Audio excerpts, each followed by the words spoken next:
Innal hamdalillahi nahmaduhu wa nasta'inuhu wa nastaghfiruh wa natubu ilaihi. Asyhadu an la ilaha illallah wa asyhadu anna Muhammadan abduhu wa rasuluhu wa ba'du. Kembali kita hadiri majelis ilmu,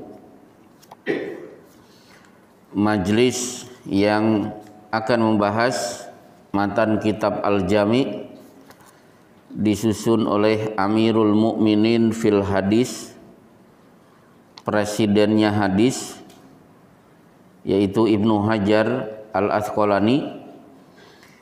Kita sudah menyelesaikan 16 hadis di bab pertama. Hari ini kita akan masuk bab kedua, babu al-birri wassilati, bab berbuat baik dan silaturahim, menginjak di halaman 40 pada hadis ke-17. Baik, kita mulai.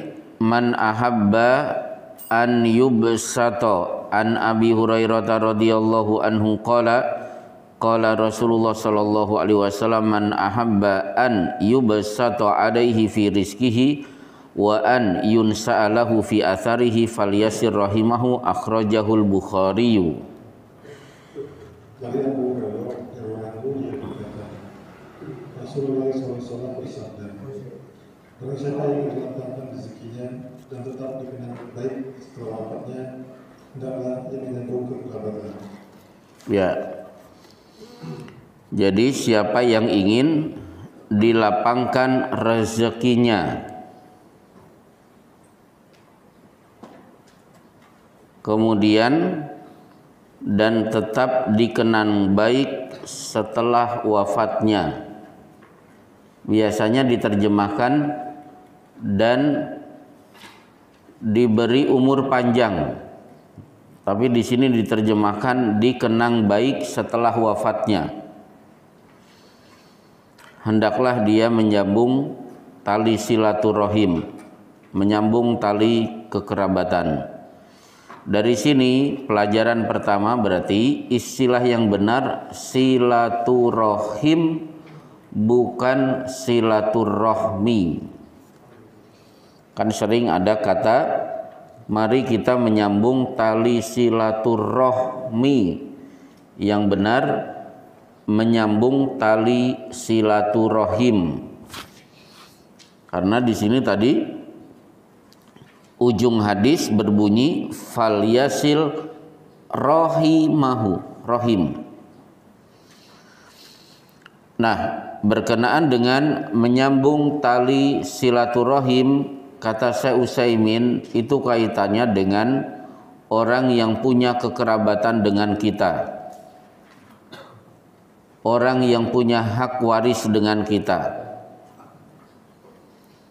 Berarti kalau saya berkunjung ke teman sesama alumni pondok pesantren, itu bukan silaturahim, itu bertamu, diafah atau ziarah atau apa namanya, ukhuwah, ya, silatul ukhuwah, menyambung tali persaudaraan, bukan silaturahim. Nah, lebih salah lagi ketika partai-partai politik mengadakan acara bihalal, halal bihalal, merajut tali silaturahim, nggak ada hubungannya. Baik. Nah, ini pelajaran pertama. Pelajaran kedua, berarti silaturahim ini salah satu sumber rezeki. Jadi sumber rezeki umat Islam kan banyak. Bekerja itu jelas, bersedekah iya, karena siapa yang bersedekah, anfik unfak alaika, berinfaklah maka infak itu akan diganti. Termasuk semua harta yang kita keluarkan dalam rangka haji atau umroh. Riwayat dari Aisyah, Allah akan memberikan rezeki sesuai dengan kadar harta yang kita keluarkan. untuk berangkat ke tanah suci. Kan ada beberapa travel, misalnya ada harga dulu lah, harga 17 juta, ada yang harga 21 juta, kalau bintang 5 25 juta sebelum corona. Kan ada yang udah yang murah-murah aja, ya rezekinya diberinya cuma 17 juta. Bagi yang mengambil harga paket mahal, nggak apa-apa, saya mahal supaya saya dapat hotel yang lebih dekat sehingga lebih nyaman pergi ke masjid. 25 juta dikeluarkan, Allah pun akan memberikan rezeki 25 juta sesuai dengan yang kita keluarkan. Nah, uniknya hutang itu juga bagian dari sumber rezeki. Maka di sana di kitab fikih kan ada bab tentang berhutang, babul qirad. Cuma meskipun ini sumber rezeki bagi umat Islam, sangat dianjurkan untuk dihindari, karena Rasulullah salah satu doa beliau adalah terhindar dari terlilit hutang. Kalau toh hutang itu dilakukan, usahakan hutang untuk kebutuhan primer, bukan kebutuhan sekunder. Mana dalilnya? Tuwfiya Rasulullah wa dir'uhu marhunatun inda yahudiyin fi 30 sa'an min syair. Rasulullah wafat, baju besi beliau masih tergadaikan pada orang Yahudi karena beliau pinjam 60 sok gandum. Gandum itu kan bahan makanan pokok. Ini bukti bahwa hutang itu kalau bisa untuk kebutuhan primer, bukan kebutuhan sekunder. Jadi silaturahim sumber rezeki. Logikanya bagaimana? Logikanya begini. Kerabat kita dari kampung datang kemari. Akhirnya mendadak kita nyembelih ayam. Biasanya kita hari-hari makan apa? Ayam yang dijual dari pasar, itu kan ayam negeri. Ternyata kita hari ini bisa makan ayam kampung. Lewat apa? Lewat bertamunya kerabat kita ke Bekasi. Itu kan rezeki, rezeki bagi si tamu. Allah juga ingin bagi yang punya ayam, sesekali dia makan daging ayam yang dia miliki. Kalau tidak ada tamu, boleh jadi dia tidak akan pernah makan daging ayam kampung. Itu contoh logika paling mudah bahwa bertamu itu bagian dari sumber rezeki, baik yang bertamu dan si tuan rumah. Nah, manfaat kedua, kalau di sini diterjemahkan dikenang baik setelah wafatnya, terjemahan aslinya adalah diberi umur panjang. Nah, kalau ini kan tidak diterjemahkan tapi langsung ditafsirkan. Baik, maksudnya begini. Silaturahim itu bikin umur panjang. Maksudnya apa? Para ulama punya beberapa tafsir. Yang paling terkenal, satu, diberi umur panjang maksudnya diberi keberkahan umur. Umurnya sudah ditetapkan, tidak mungkin akan tambah, tapi Allah berikan keberkahan. Keberkahannya apa? Boleh jadi umurnya pendek, tapi yang pendek ini ternyata berkah. Berkah itu kan ziyadatul khair, bertambahnya kebaikan. Contohnya apa? Dia umurnya mungkin sampai 60 tahun. Dia rajin silaturahim ke kerabatnya. Allah berikan umur panjang, maksudnya keberkahan umur. Dengan cara apa? Dengan cara dia diberi taufik oleh Allah sehingga sering pergi ke tanah suci. Berarti satu kali sholat dia mendapatkan 100.000 rakaat. Itu kan berkah. 100.000 rakaat membutuhkan waktu berapa bulan itu? Ternyata cukup perjalanan 9 hari dia mendapatkan sekian lipatan 100.000 rakaat. Itu kan keberkahan. Contoh yang lain lagi, dia diberi taufik oleh Allah sehingga bisa itikaf dan setiap tahun dia mendapatkan pahala Lailatul Qadar, ibadah yang setara dengan 1000 bulan. Itu kan keberkahan. Betul umurnya cuma 60 tahun, tapi bernilai seolah-olah dia hidup 200 tahun. Baik. Nah, kemudian tafsir yang kedua, Allah memang memberikan umur panjang itu karena beberapa sebab. Dari sekian sebab yang menyebabkan ada orang-orang yang memiliki umur panjang karena dia rajin silaturahim. Jadi Pak Mahmud diberi rezeki oleh Allah bisa hidup sampai usia 80 tahun. Kenapa? Mungkin karena dia bisa menjaga kesehatan, dia bisa menjaga olahraga, pola makan, istirahat dan lain sebagainya, sehingga dia sehat walafiat meninggal dunia di usia 80 tahun. Atau Allah tahu si Mahmud ini diberi usia 80 tahun. Kenapa? Karena dia rajin silaturahim. Jadi umur panjang itu ada sebabnya. Salah satu sebabnya adalah rajin silaturahim. Baik, selesai hadis nomor 17. Masuk hadis ke-18. An Jubair Ibni Mut'im radhiyallahu anhu qala Rasulullah sallallahu alaihi wasallam la yadkhulul jannata qati'un ya'ni qati'a rahimin, muttafaqun alaihi. Dari Jubair bin Mut'im radhiyallahu anhu dia berkata, Rasulullah SAW bersabda, "Jangan masuk surga memutus silaturahim." Ya. Tidak akan masuk surga pemutus tali silaturahim. Pertanyaannya, orang yang memutus tali silaturahim berarti kan masuk neraka, karena kalimatnya tidak akan masuk surga. Kira-kira di neraka kekal atau tidak? Mas, orang yang memutus tali silaturahim ini kan tidak akan masuk surga, berarti kan dia masuk ke neraka. Kekal atau tidak? Kekal. Berarti dia tidak mungkin masuk surga kalau memutus tali silaturahim. Betul begitu? Insya Allah. Masya Allah. Iya, insya Allah. Seolah-olah janjian insya Allah.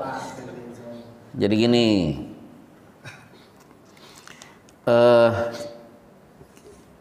kita harus berbeda dengan Khawarij. Khawarij itu punya pemahaman kalau orang itu sudah masuk neraka, ya sudah kekal, tidak mungkin akan keluar dari neraka. Saya sampai debat dengan anggota pengajian. Jadi dia punya guru, salah satu doktrinnya adalah kalau orang sudah masuk neraka, ya sudah tidak akan masuk surga, dia akan kekal. Terus saya sampaikan beberapa hadis, kisah-kisah orang yang dikeluarkan dari neraka. Misalnya di Sahih Muslim, kan Allah berfirman kepada penjaga neraka, akhriju man kana fi qalbihi mithqala dzarratin min iman. Wahai malaikat, keluarkan penghuni neraka yang di dalam hatinya ada setitik iman. Kan dikeluarkan di Sahih Muslim. Menariknya di Sahih Muslim itu ada hadis diberi judul bab orang yang terakhir keluar dari neraka. Siapa? Dia umat Rasulullah, dosanya paling besar, pahalanya paling sedikit, maka dia dikeluarkan dari neraka paling akhir. Begitu dia dikeluarkan, kepalanya masih menengok ke belakang. Permintaan pertama, ya Allah, palingkan wajahku supaya aku tidak melihat pemandangan yang mengerikan yang selama ini aku diami. Akhirnya kepalanya bisa diputar, tidak melihat neraka lagi. Kemudian dia disambut di telaga bernama Ma'ul Hayat. Telaga khusus orang yang baru saja keluar dari neraka, disuruh mandi, begitu selesai tubuhnya utuh kembali.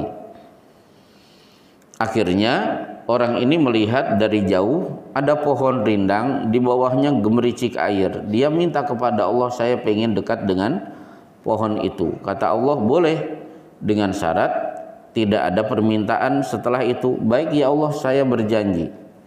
Akhirnya dia sudah berada di bawah pohon, dia bahagia luar biasa, bisa bercanda dengan air di bawah pohon yang rindang. Rupanya ada pohon yang lebih besar, gemericik air lebih banyak. Ya Allah, saya pengen pindah ke sana. Kata Allah, ya Bani Adam ma'agdaroka, anak turunan Adam, udah bohong kamu. Enggak ya Allah, ini permintaan terakhir, janji saya tidak akan minta lagi. Ternyata betul, begitu berada di pohon kedua dia bahagia, tapi tiba-tiba melihat dari kejauhan Jannatul Firdaus, dia terbelalak. Akhirnya ya Allah, tidak perlu engkau masukkan aku ke dalamnya, cukup di depannya saya sudah bahagia. Tolong jangan keceplosan, ya di emper-emperan lumayan lah. Oh berarti dia sudah babak belur dulu di neraka. Kata Allah, bagaimana dengan janjimu? Enggak ya Allah, ini permintaan terakhir. Akhirnya dia sudah berada di depan pintu surga. Rupanya dia mendengar suara penghuni surga dari luar, pada senang girang. Kata Allah, saya pengen masuk. Allah lagi-lagi menagih janji. Udah berapa kali kamu bohong? Akhirnya silahkan engkau masuk dengan syarat tamannah, silahkan ngalamun. Bayangkan surga yang akan kamu tempati. Akhirnya dia ngalamun. Begitu ngalamun, cukup ya Allah? Belum. Pasti kalau kamu ngalamun lagi ada yang lebih indah. Sudah ya Allah, ngalamun lagi sampai beberapa kali.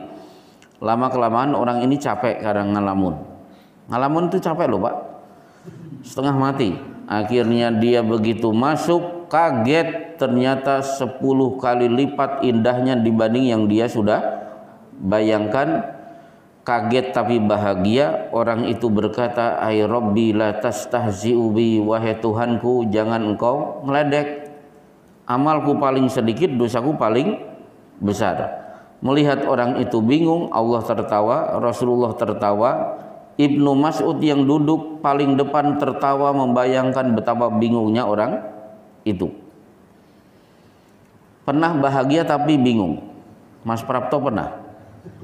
Bingungnya iya, tapi bahagianya kan belum. Jadi bingung tapi bahagia. Nah, coba misalnya ini, cuma misalnya, jangan dianggap serius. Pengajian selesai, saya umumkan bapak-bapak siap-siap nanti jam 10 semua yang ada di ruangan ini berangkat umroh gratis bareng. Coba diumumkan begitu, bingung tidak? Bingung, kenapa mendadak? Bahagia tidak? Bahagia karena berangkat ke tanah suci. Baik, berarti ada penghuni neraka suatu saat akan keluar. Ini contoh. Tapi orang itu membantah. Hadis ini bertentangan dengan Quran. Kurang ajar. Masa Rasulullah bertentangan dengan Quran? Akhirnya saya sampaikan bahwa semua ayat dalam Al-Quran kalau berbicara tentang neraka dan itu kekal, pasti Allah sedang berbicara tentang orang kafir, bukan orang beriman yang masuk neraka. Silahkan nanti Bapak ceklah dalam Al-Quran. Kalau neraka disebut kemudian kekal, ayat itu pasti berbicara tentang orang kafir. Paling mudah lah surat Lam Yakunil. Ibu-ibu nyebutnya Al-Bayyinah atau Lam Yakunil Bu? Oh Al-Bayyinah, kalau saya Lam Yakunil. Di situ ada ayat innal ladzina kafaru, sesungguhnya orang kafir. Siapa? Min ahlil kitab, dari kalangan ahlul kitab. Wal musyrikin, dan orang-orang musyrik, berarti penyembah patung dan lain sebagainya. fi nari jahannama, mereka ada di neraka jahanam. Berapa lama? Khalidina fiha, mereka akan kekal. Oh, ternyata kekal sedang berbicara tentang orang kafir. Jadi tidak bertentangan. Maka ada beberapa hadis yang terkesan orang itu kafir, tapi tidak boleh kita kafirkan. Contoh paling mudah baru saja hadis ini, tidak akan masuk surga pemutus tali silaturahim. Apakah paten dia tidak mungkin masuk surga berarti dia di neraka? Oh enggak, maksudnya la yadkhulul jannata ibtidaan, kata Imam Nawawi. Dia tidak akan masuk surga langsung karena harus mampir dulu ke neraka. Contoh lagi, wallahi la yu'min, demi Allah jangan sebut dia beriman. Alladzi la ya'man jarahu bawaikahu, yang suka mengganggu tetangganya akibat ulahnya. Berarti yang melakukan perbuatan membuat tetangganya tidak nyaman, itu demi Allah tidak beriman. Bukan kafir, tapi apa? Demi Allah, imannya cacat, tidak sempurna. Termasuk kata-kata dakhalan nar, pasti masuk neraka. Misalnya dakhalatil mar'atu fi hirratin, ada seorang wanita yang masuk neraka gara-gara kucing. Dia kurung tidak diberi makan. Apakah berarti dia di neraka kekal? Oh tidak, dia tidak kekal. Termasuk laisa minna, bukan bagian, bukan dari golongan kami. Misalnya apa? Orang yang tidak mau menikah, itu kan laisa minna, dia bukan golongan kami. Berarti Paulus itu kan tidak nikah. Dia bisa masuk tidak ke dalam hadis ini? Tidak bisa. Dia masuk nerakanya karena kekufurannya kepada Allah, meyakini Allah punya anak. Tapi kalau ada muslim, dia punya prinsip sampai mati saya tidak akan menikah, saya akan hidup membujang. Berarti laisa minna, dia bukan bagian dari golongan kami. Berarti bukan berarti dia kafir. Baik, jadi tidak akan masuk surga berarti masuk neraka tidak selamanya kalau dia pemutus tali silaturahim. Nah, disebut tali silaturahim itu tidak ada kaitannya dengan agama, baik muslim atau kafir. Rasulullah secara hubungan kerahiman itu punya hubungan kekerabatan dengan Abu Lahab. Pecah, dua-duanya bermusuhan. Abu Lahab sebagai paman, Rasulullah sebagai keponakan. Pecah sampai mati dalam kondisi saling bermusuhan. Kira-kira Rasulullah terkena pasal ini tidak? Oh tidak. Jadi kalau ada hubungan kekerabatan pecah, itu jangan langsung divonis, otomatis dia sudah memutuskan tali silaturahim. Lihat dulu sebabnya apa. Seperti kasus adik kakak putus gara-gara rebutan warisan. Kan ada kalimat yang mengatakan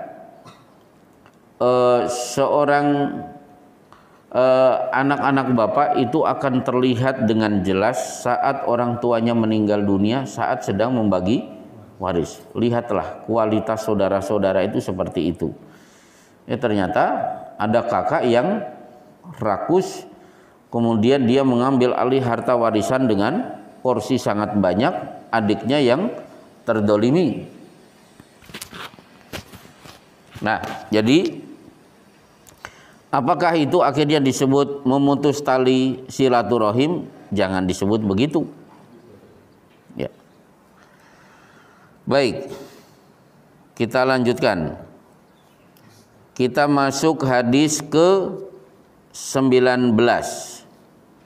Anil Mughirah ibni Syu'bata radhiyallahu anhu an Rasulillah sallallahu alaihi wasallam qala innallaha harrama alaikum uquqal ummahat wa wa'dal banat wa man anwahat wa kariha lakum qila wa qal wa kathratas su'al wa idha'atal mal.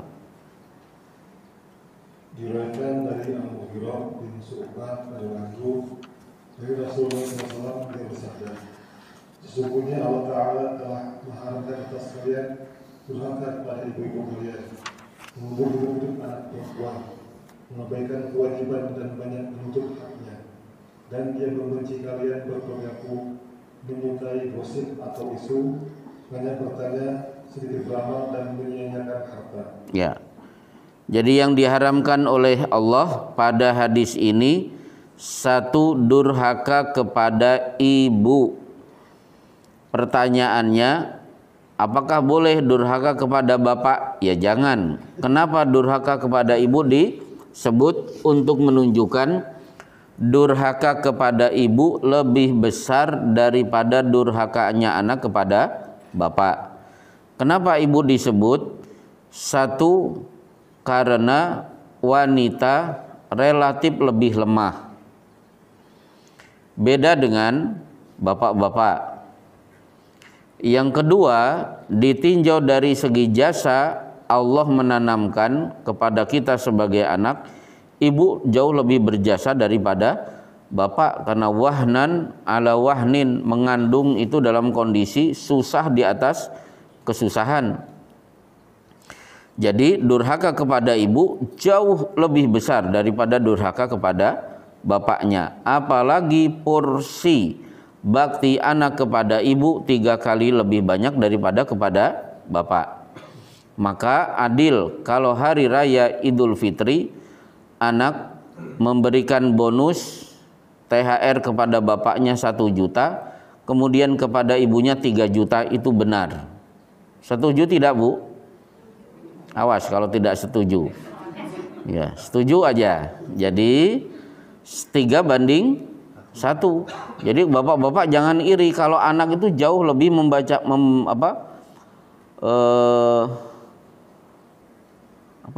menomorsatukan ibunya daripada bapaknya. Anak lebih memanjakan ibu daripada bapak. Kenapa? 3:1. Baik. Yang 2, membunuh anak-anak perempuan. Nah, berkenaan dengan membunuh dalam lintas sejarah, 1, membunuh bayi laki-laki. Itu yang dilakukan oleh Fir'aun. Karena mimpi Fir'aun bahwa kursi yang biasa dia duduki sebagai raja diduduki anak kecil dari Bani Israel. Takwilnya Fir'aun akan digulingkan oleh anak yang akan lahir dari rahim wanita Bani Israel. Ini menunjukkan bahwa kadang-kadang mimpi orang kafir itu benar. Sebagaimana Raja Mesir, inni ara sab'a baqaratin simani ya'kuluhunna sab'un ijaf. Saya bermimpi melihat 7 ekor sapi kurus menelan 7 ekor sapi yang gemuk. Berarti ada musim paceklik 7 musim. Ditakwilkan oleh Yusuf. Siapa Raja Mesir saat itu? Kafir. Berarti kadang-kadang mimpi orang kafir itu benar. Itu 1, pembunuhan terhadap bayi laki-laki.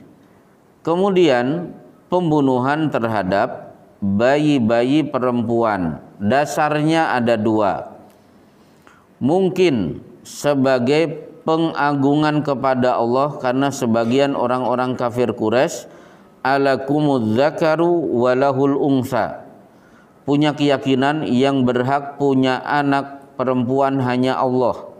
Anak-anak perempuan Allah adalah para malaikat. Demi mengagungkan Allah, maka anak perempuan yang lahir harus dibunuh, karena yang punya anak perempuan hanya Allah Subhanahu wa ta'ala. Atau bayi perempuan dikubur hidup-hidup, karena idza busyira ahaduhum bil unsa dhalla wajhuhu muswaddan. Mereka akan terpukul malu luar biasa, tidak berani keluar rumah karena aib sedang menimpa dirinya. Jadi aib luar biasa kalau punya anak perempuan. Dan hebatnya di kitab-kitab tafsir, pembunuhan terhadap bayi perempuan itu kompak dilakukan suami dan istri. Jadi salah satu kelakuan orang kafir Quraisy, kalau sudah perutnya mules langsung membuat lubang, bayi yang lahir akan jatuh ke lubang itu. Kalau laki-laki langsung diambil, kalau bayi itu perempuan langsung dikubur hidup-hidup. Itu seperti itu. Tapi pembunuhan kepada bayi juga dilakukan oleh masyarakat Quraisy yang takut nambah anak akhirnya mengurangi rezeki. Wala taqtulu auladakum khasyata imlak. Jangan bunuh bayi-bayi kalian karena takut miskin. Nahnu narzuqukum wa iyyahum. Allah menjamin rezeki buat orang tuanya dan rezeki buat si bayi. Baik. Nah, si bayi-bayi ini nanti akan menuntut kepada Allah di hadapan orang tuanya, wa idzal mau'udatu su'ilat bi ayyi dzambin kutilat. Bayi-bayi akan bertanya, wahai ayah, wahai ibu, apa salah saya? Kenapa saya dulu dibunuh? 2. 3. Di sini mengabaikan kewajiban dan banyak menuntut hak. Man'an wahad, maksudnya begini.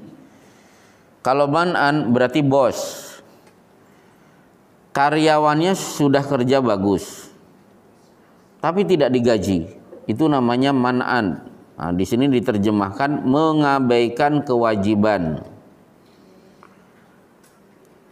Kalau had, dia tidak punya hak tapi menuntut hak. Tidak kerja tapi minta duit, seperti preman minta jatah. Kemana? Ini uang keamanan kalau ada truk-truk lewat, termasuk pabrik-pabrik, kantor-kantor, pabrik-pabrik di Bekasi, itu kan tiap bulan harus setor, itu sudah otomatis kepada si, ya gak usah saya sebut nanti malah bikin masalah. Pokoknya kepada si fulan, si fulan, si fulan, itu harus.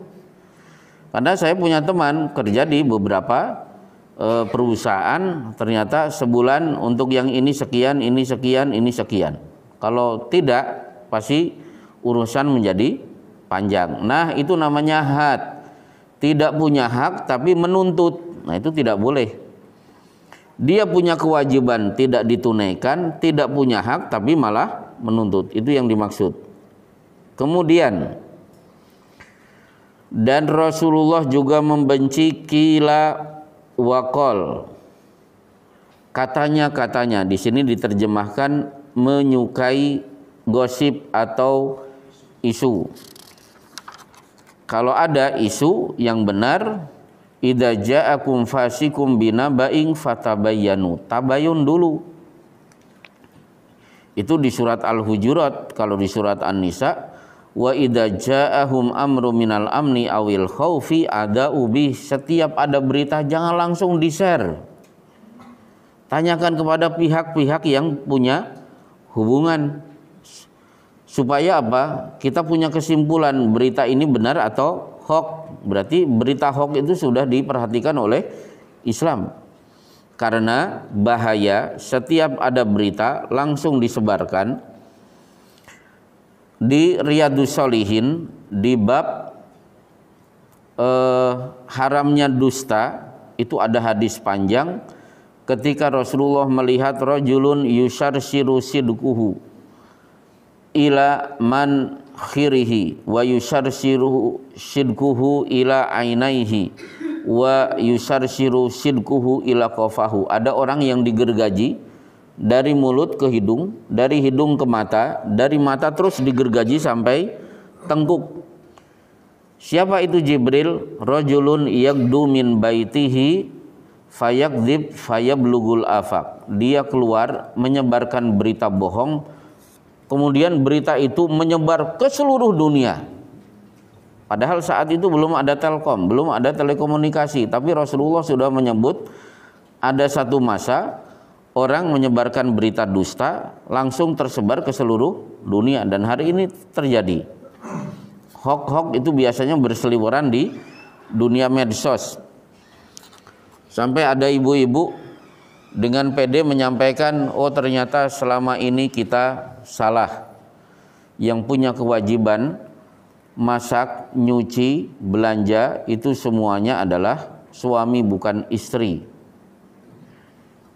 Lewat share-sharean. Jadi mulai hari ini saya tidak akan masak, itu tugas suami semuanya.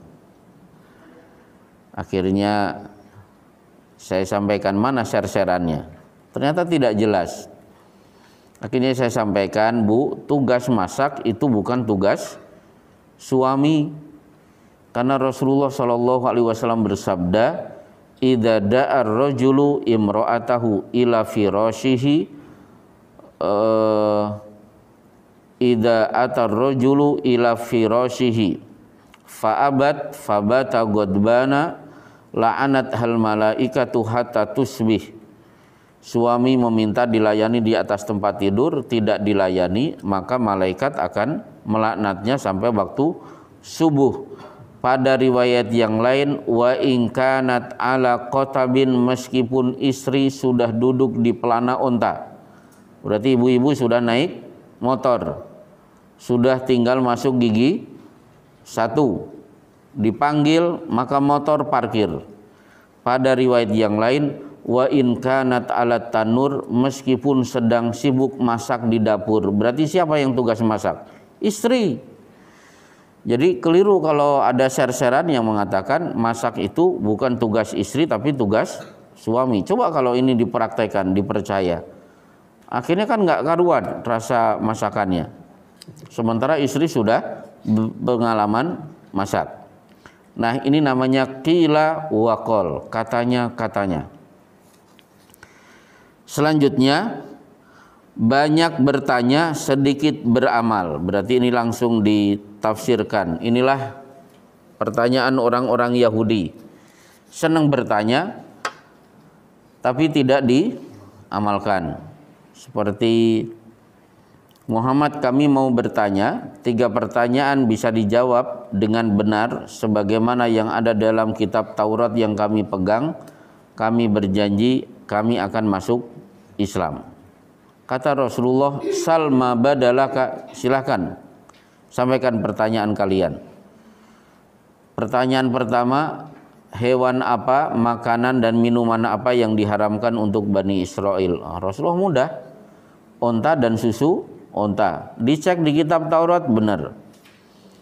Pertanyaan kedua, kenapa bayi bisa berkelamin laki atau perempuan? Kata Rasulullah, sperma laki perempuan kalau bertemu maka di rahim terjadi persaingan ketat. Siapa yang mengalahkan, itulah kelamin yang akan ada pada si bayi. Ternyata benar. Akhirnya mereka ketakutan. Satu lagi pertanyaan, kalau benar resikonya mereka harus masuk Islam. Akhirnya pertanyaan yang sudah disiapkan tidak jadi diajukan. Mendadak mereka bertanya, siapa malaikat yang membawa wahyu kepada engkau? Tentu Rasulullah menjawab, Jibril. Mereka pun bersorak, coba kalau jawabannya Mikail. Akhirnya pada cengengesan, ketawa terbahak-bahak, pulang mereka dalam keadaan puas.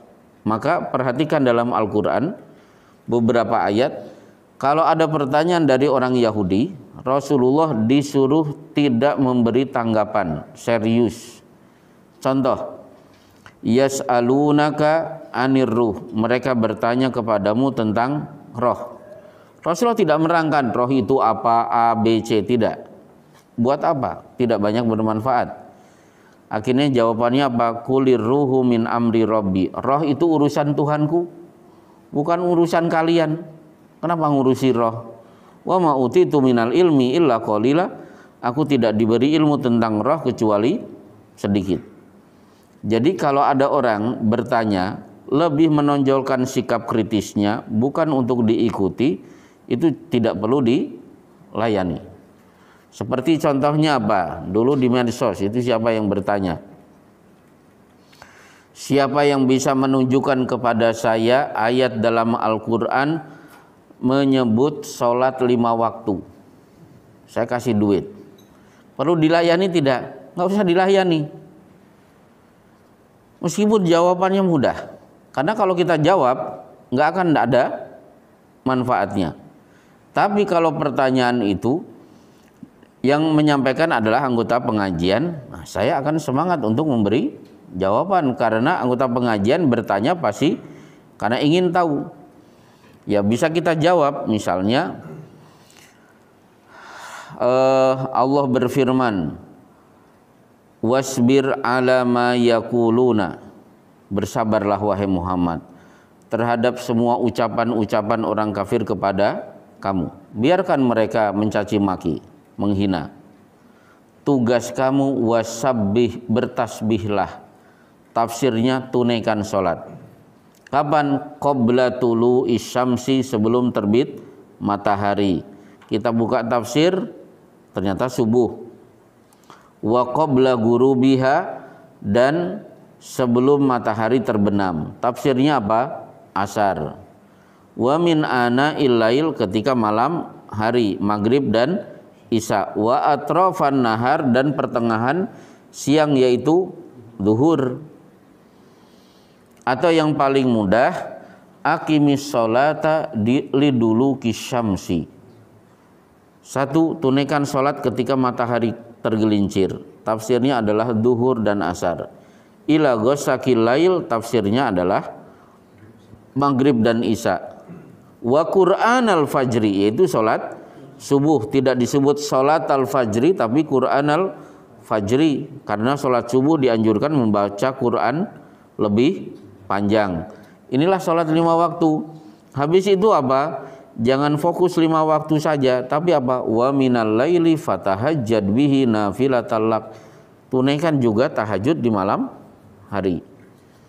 Itu contoh sholat 5 waktu ternyata tercantum dalam Al-Quran. Coba diajukan kepada orang itu, pasti dia akan mencari celah untuk membantah. Kemudian selanjutnya, menyia-nyiakan harta, idha'atul mal. Nanti ada hadis berkenaan dengan larangan menyia-nyiakan harta. Ada khusus di bab perbuatan tercela. Nanti ada. Jadi contoh menyia-nyiakan harta. Misalnya, yang paling mudah, banyak anak-anak ketika beli motor, spare partnya diganti. Yang diganti yang paling banyak apa? Knalpot. Betul. Kenapa knalpot diganti? Katanya biar tambah kenceng. Padahal di Jepang, teman saya yang kerja di Jepang, kecepatan maksimal di setel motor di sana itu kecepatan maksimal 70. Tapi di Indonesia kecepatan maksimal di setel bisa 125. Itu pun biar tambah kencang, ganti knalpot. Nah, knalpot yang diganti itu satu, kepada bensin lebih boros. Yang kedua, pasti bentuknya itu akan mendolimi pemotor yang ada di belakang. Kan kita suka kena itu, bukan anginnya, kena muka. Nah, itu sudah jelas dolim. Asapnya juga begitu, suaranya mengganggu. Terus dibawakan kemana itu knalpot asli? Berarti orang yang mengganti knalpot itu lebih pintar daripada dealer. Dealer itu sudah mendesain sedemikian rupa knalpotnya cocoknya begini, kenapa harus diganti? Itu termasuk menyia-nyiakan harta. Merokok termasuk tidak? Oh, termasuk, kata ibu-ibu. Termasuk menyia-nyiakan harta. Nah, kemarin ada yang bertanya, kalau ada kematian terus pada ngirim karangan bunga. Ada pertanyaan begitu. Saya tanya kepada penanya, saya tanya, kira-kira karangan bunga bermanfaat tidak bagi si mayit? Jawabannya tidak ada manfaatnya. Bagi keluarga bagusan mana? Dikasih duit atau karangan bunga? Pasti keluarga memilih duit, sudah otomatis. Itu contoh menyia-nyiakan harta. Apalagi harganya tidak murah, itu harganya mahal. Baik. Satu hadis lagi. An Abdullah ibni Umar radhiyallahu anhuma, ani Nabi sallallahu alaihi wasallam qala ridallah fi ridal walidain wa sakhutullahi fi sakhatil walidain. Diriwayatkan dari Abdullah bin Amr bin As radhiyallahu dari Nabi sallallahu alaihi wasallam, tidak Allah tergantung pada ridha kedua orang tuamu dan kita Allah tidak tergantung pada ridha kedua orang tua. Ya. Jadi ada pihak Allah dengan makhluknya satu kata, atau bahasa Inggrisnya mungkin one heart. Contohnya apa? Allah dengan Rasul itu pasti seragam. Maka wa may yuti'ir rasula faqad ata Allah. Siapa yang mentaati Rasul berarti dia sudah mentaati Allah. Berarti satu kesatuan, taat Allah dan Rasul.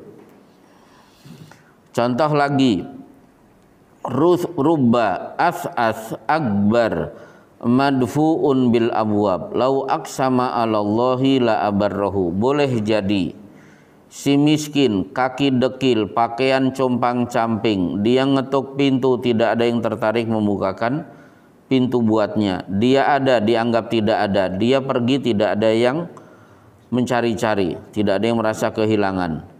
Tapi kalau dia cinta kepada seseorang, Allah akan ikut mencintai dia. Kalau dia benci kepada seseorang, Allah juga akan membenci orang itu. Berarti seragam antara Allah dengan sebagian hambanya. Nah, termasuk hadis ini, ridho Allah seragam dengan ridho orang tua. Orang tua tidak ridho, marah, Allah juga ikut marah. Tapi para pensyarah hadis dengan syarat ridho orang tua tidak melanggar syariat. Karena wa in jahadaka ala an tusyrika bima laisa laka bihi ilmun fala tuti'huma. Orang tua memaksa kamu untuk kembali kafir, jangan taati. Berarti jangan sampai demi meridhoi orang tua saya akan kembali menjadi Nasrani. Oh, tidak boleh. Ini tidak berjalan seiring antara Allah dengan orang tua, karena orang tua ridhonya kalau anak melakukan kekufuran. Baik, nah ada satu pertanyaan menarik. Apa manfaat anak kalau bakti kepada orang tua? Nanti bisa dicek di surat Maryam 2 kali.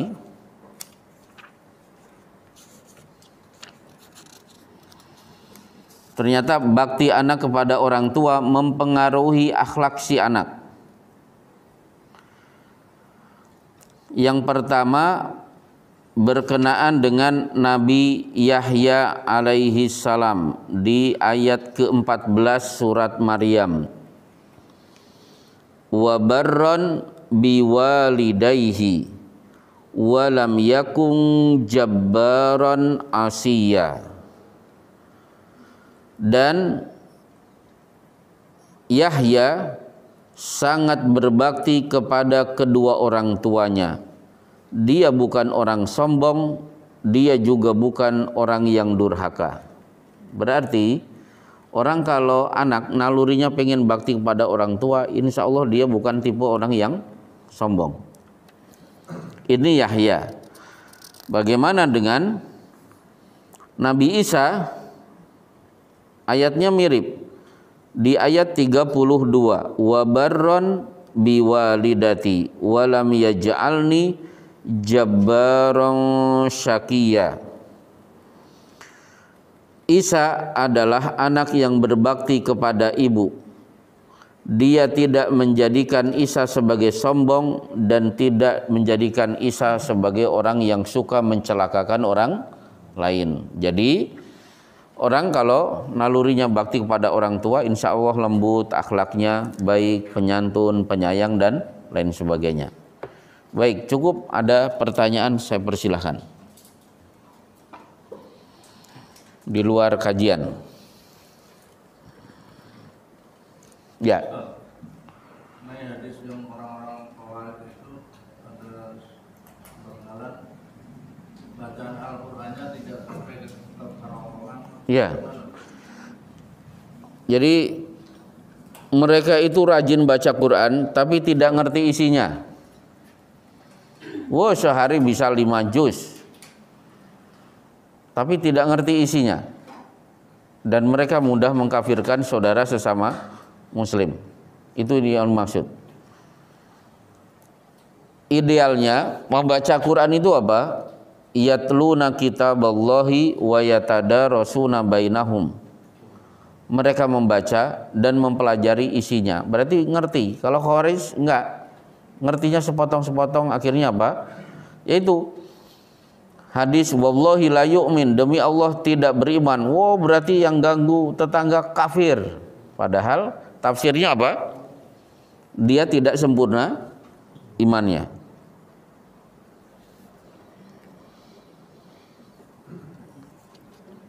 Saat menjadi makmum pada sujud terakhir, kita berdoa agak lama sementara imam sudah duduk at-tahiyat. Hukumnya tidak boleh.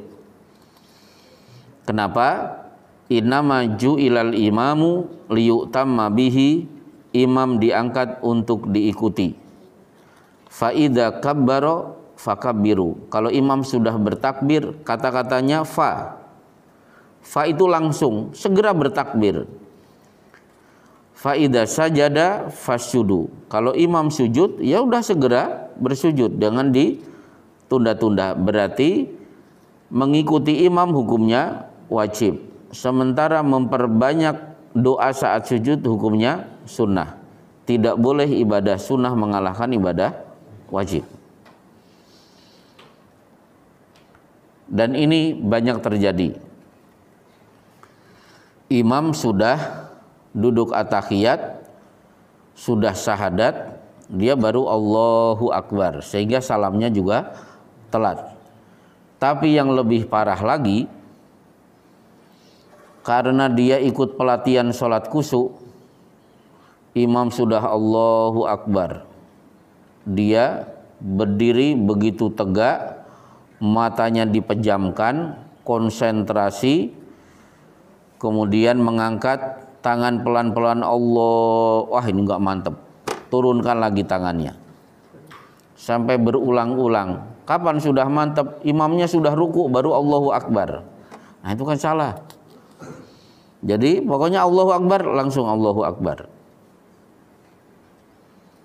Baik, ada yang lain Pak Agus? Nah, kalau ada imam enggak nyebut sahus vakum atau atimu atau rasul, itu gimana Pak? Itu hukumnya sunnah. Itu hukumnya sunnah. Tidak sawusufu vakum, hukumnya sunnah.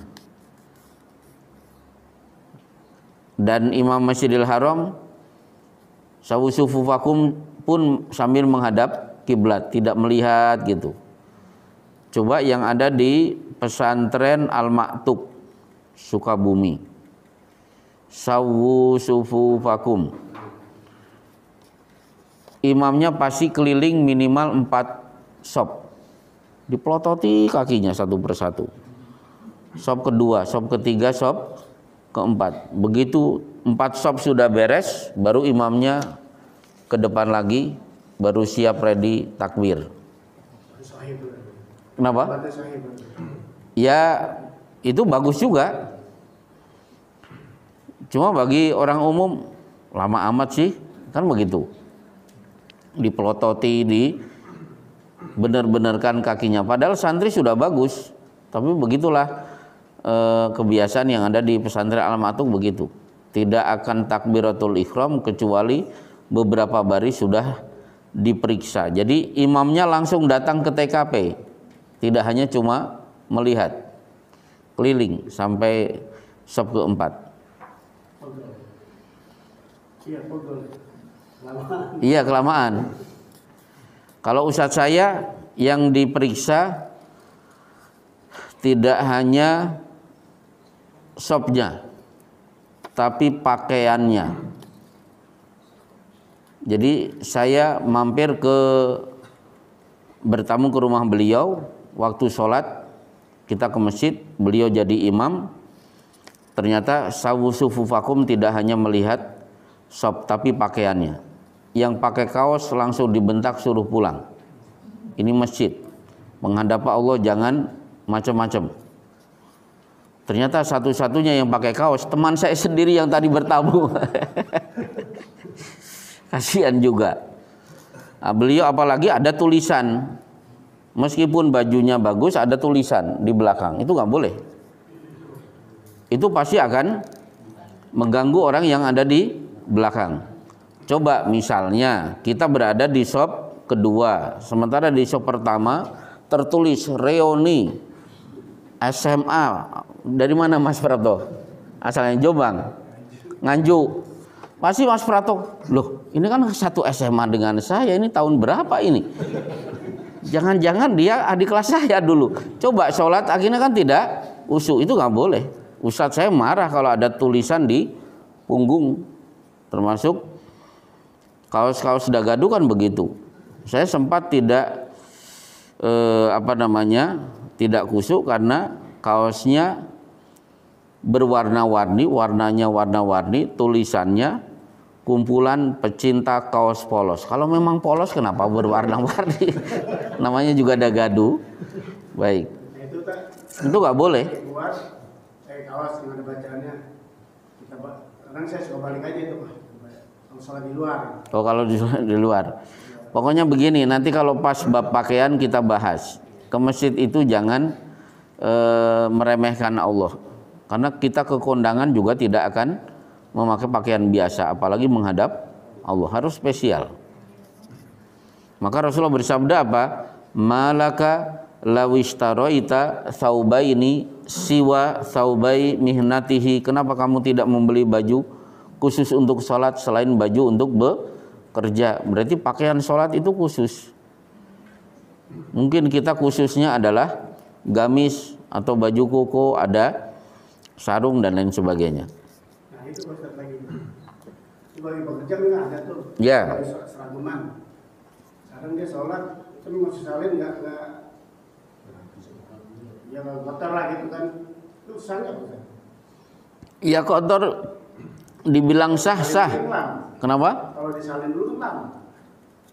Ya tergantung, seperti di pabrik Jumatan itu Pak, banyak karyawan khusus sholat Jumat mereka ganti kostum. Jadi tidak ingin sholat Jumat pakaiannya adalah pakaian kerja. Wah itu bagus juga prinsip seperti itu. Meskipun sah tidak pakai baju kerja, ya bicara sah. Tapi adab menghadap Allah kalau bisa diistimewakan. Satu terakhir. Ya. Waktu kita dianjurkan ketika Quran dibacakan untuk diam dan mendengarkan. Ya. Itu apakah berlaku seperti kajian Ustaz? Apakah hanya tilawah aja itu? Semuanya, apapun membaca Quran kalau terdengar itu wajib didengarkan, tidak boleh ada yang ngobrol. Maka tolong bagi yang punya sedang pergi bareng-bareng, kaset murotal di setel, sementara di mobil pada ngobrol, itu jangan. Ngobrol dulu, karena ngobrol itu kan sunnah safar. Ngobrol itu bagus, sunnah safar itu ngobrol. Nanti kalau yang ngobrol sudah capek, nah supirnya yang melek, kaset murotal, kan mereka akhirnya pada tidur. Itu contoh. Termasuk di toko tidak bagus kaset murotal disetel, sementara terjadi obrolan antara pedagang dengan pembeli, itu juga gak bagus. Malah mendingan ceramah misalnya diabaikan gak apa-apa, tapi kalau baca Quran jangan diabaikan. Baik, ini saja kajian kita di pagi hari ini. Kita lanjutkan di pertemuan yang akan datang insyaallah. Wassallallahu ala Muhammadin wa ala alihi washabbi ajmain. Subhanaka Allahumma wa bihamdika asyhadu la ilaha illa anta astaghfiruka wa atubu.